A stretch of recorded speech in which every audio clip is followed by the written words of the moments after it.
দেবদার খাদানের কি ক্রেজ কমে যেতে পারে বা ক্রেজ কমে যেতে চলেছে? Hey guys, welcome to my channel. আমি মহারাজারা। এখন আমরা কথা বলবো এই বিষয়টাকে নিয়ে। আমি এই ভিডিও বানিয়ে দিয়ে বেরোলাম বা বেরোচ্ছি।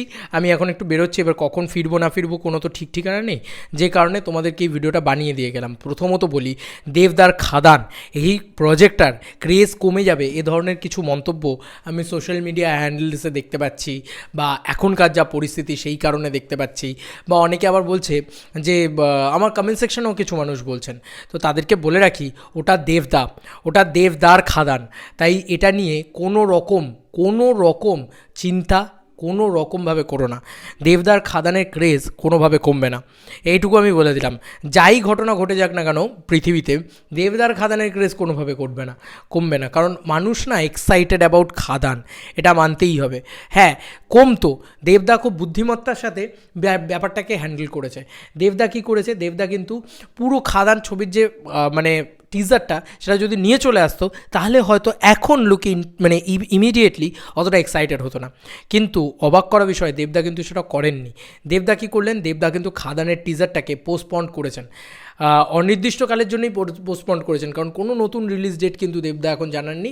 আর এইটাই বুদ্ধিমত্তার কাজ করেছেন, কারণ এখন যদি রিলিজ ডেট জানিয়ে দেওয়া হয় দেবদার তরফ থেকে, তাহলে কিন্তু প্রবলেম আছে ভাই, তাহলে কিন্তু লোকে রেগে যাবে ভাই, তাহলে কিন্তু লোকে বলতে পারে যে হ্যাঁ, খাদানের হাইপ কমে যাবে। তাই সাধারণ দর্শকের কথা মাথায় রেখে এবং এরকম একটা পরিস্থিতির কথা মাথায় রেখে কিন্তু দেবদা বিষয়টাকে পিছিয়েছেন।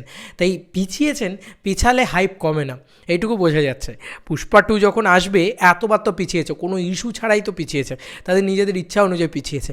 কিন্তু আজকে পুষ্পা 2 যখন আসবে, হাইপ কি কোনো অংশে কম থাকবে? বা এখনও কি পুষ্পা 2 এর হাইপ কোনো অংশে কম আছে? নেই তো। তো এটাই হচ্ছে বিষয়। তাই কোনোভাবে চিন্তা নেই, খাদানের হাইপ কমে যাবে এই কথাটা যাদের মাথায় ঢুকছে তাদেরকে বলে রাখি, ওটা বক্স অফিস কিংয়ের ছবি, ওটা দেবদার ছবি। বাঙালি দর্শক দেবদাকে জাস্ট মহান মনে করে জাস্ট মাথায় তুলে রাখে, এইটুকু বলবো, মাথায় তুলে রাখে।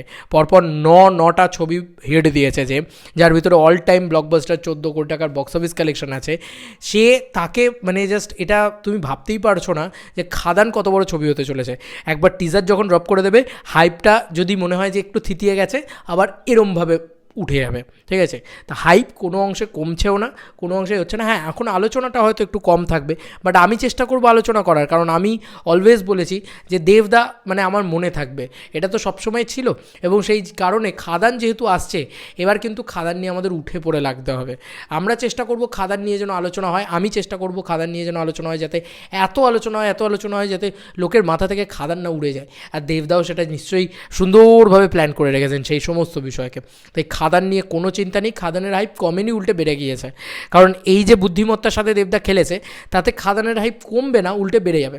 এটাই কিন্তু মানে বোঝা যাচ্ছে। এরপরে পুরো বিষয়টা যখন ঠান্ডা হয়ে যাবে, পুরো যেই যে জাস্টিসটা হয়ে যাবে, সব কিছু ঠিকঠাক হয়ে যাবে, তখন যখন খাদানের টিজারটা ড্রপ হবে, দেখবে লোকে সেলিব্রেট করছে পুরো বিষয়টাকে নিয়ে, আলাদা লেভেলের বওয়াল চলছে। তোমাদের কার কি মতামত, এন্টার ভিডিওটাকে নিয়ে জানিও কমেন্ট সেকশনে।